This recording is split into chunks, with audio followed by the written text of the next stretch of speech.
All right, here's just a simple update for BB-8 and all the painting that's happening. Right now, I've got all the circular panels. They're all done in the second coat of white. I got two triangular pieces here for the sphere. That's done in white. And then I have 6 panels here, the triangular pieces for the sphere as well. These are all been primed. I ended up switching. I kind of fell into an accident here where I bought the wrong color of primer. Instead of getting gray, I got black primer, which is actually something good because of all these character lines that are embedded in all these pieces.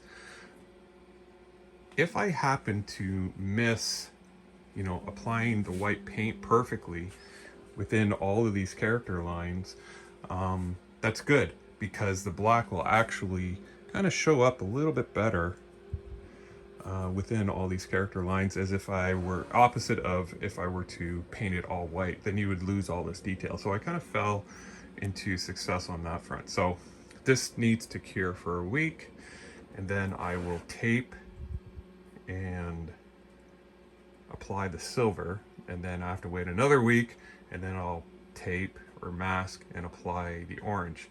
And what I use for masking is this 3M automotive grade masking tape.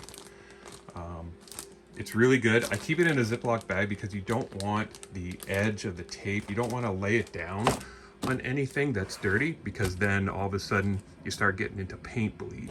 So I keep it in a Ziploc case, and I'm very aware of where I put the tape whenever I'm not using it.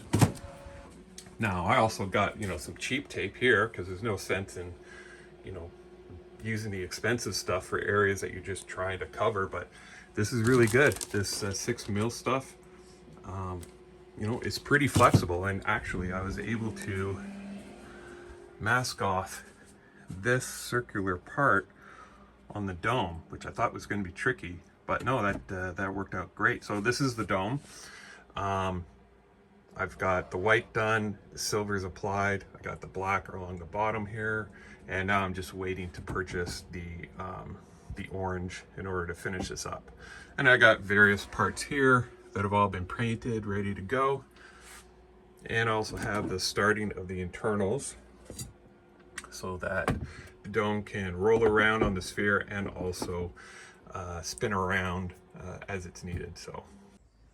And here is my paint booth that I've used for R2, and right now I'm doing BB-8.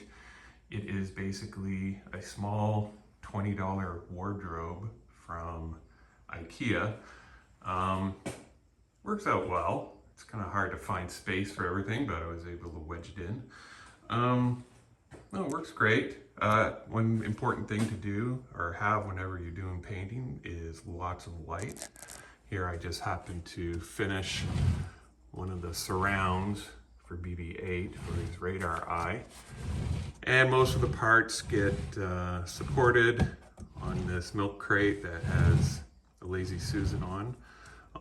So yeah, it's pretty good.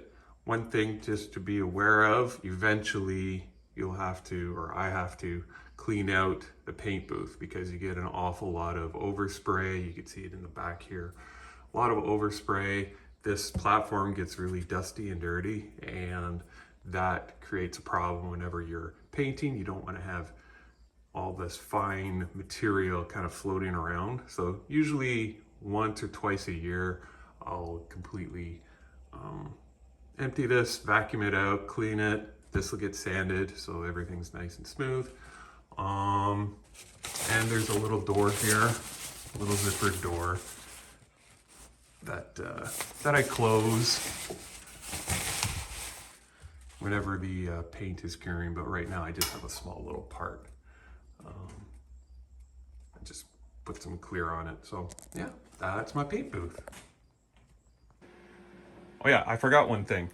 Anytime I was painting the white, I would always paint in one direction while it was in the paint booth. Now the part would spin while I was in the paint booth to get full coverage, but I always would paint basically at a 45-degree angle while the part was spinning. And what I think that does, it helps the character lines remain in place versus, you know, painting in this direction and then you come back and you paint in this direction. Those character lines may end up not being as uniform as they currently are right now. Everything seems to be in pretty good shape because I happen to paint in one direction as the whole thing is spun around in my paint booth. Man, I keep forgetting to mention stuff. One of the things that I often worry about is, when do I stop painting? You know, when is enough enough, and just take a step back and let the paint dry.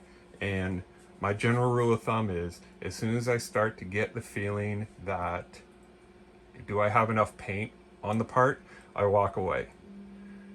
Because if I stay there and I start applying too much paint and all these character lines start getting filled in. So as soon as you start to feel that maybe you have enough paint on the part, walk away and just let it dry, and then come back again at a later date for additional coats. It's so much better to have several thin coats versus one massive coat and all these character lines start being filled in with paint. So that's my rule of thumb.